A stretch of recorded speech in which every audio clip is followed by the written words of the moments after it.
ಗವಾಯಿ ಅವ್ರ ಮೇಲೆ ಶೂ ಎಸೆದಿರೋ ಪ್ರಕರಣ ಸುಪ್ರೀಂ ಕೋರ್ಟ್ ಸಿಜೆ ಮೇಲೆ ಶೂ ಎಸೆದಿದ್ದಾರೆ ಸರ್. ಈಗ ಗವಾಯಿ ಅವರೇ ಕ್ಷಮಿಸ್ಬಿಟ್ಟಿದ್ದಾರೆ. ನಾನು ಆ ಶೂ ಎಸತಕ್ಕಂಥ ಈ ಮನುಷ್ಯ ಇದೆಯಲ್ಲ, ಆ ಮನಸ್ಸನ್ನು ಖಂಡಿಸ್ತೇನೆ, ತೀವ್ರವಾಗಿ ಖಂಡಿಸ್ತೇನೆ.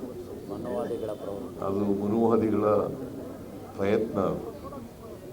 ಈ ಮನುವಾದಿಗಳ ಪ್ರಯತ್ನ, ಅದಕ್ಕೆ ವಿಚಲಿತರಾಗಿಲ್ಲ. Chief justice of India ವಿಚಲಿತರಾಗಿಲ್ಲ.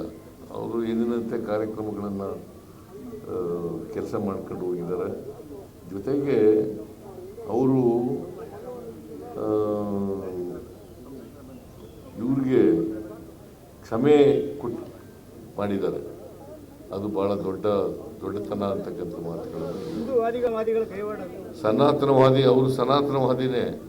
ಸನಾತನವಾದಿಗಳ ಕೈವಾಡನೆ ಮನುವಾದಿಗಳ ಕೈವಾಡ.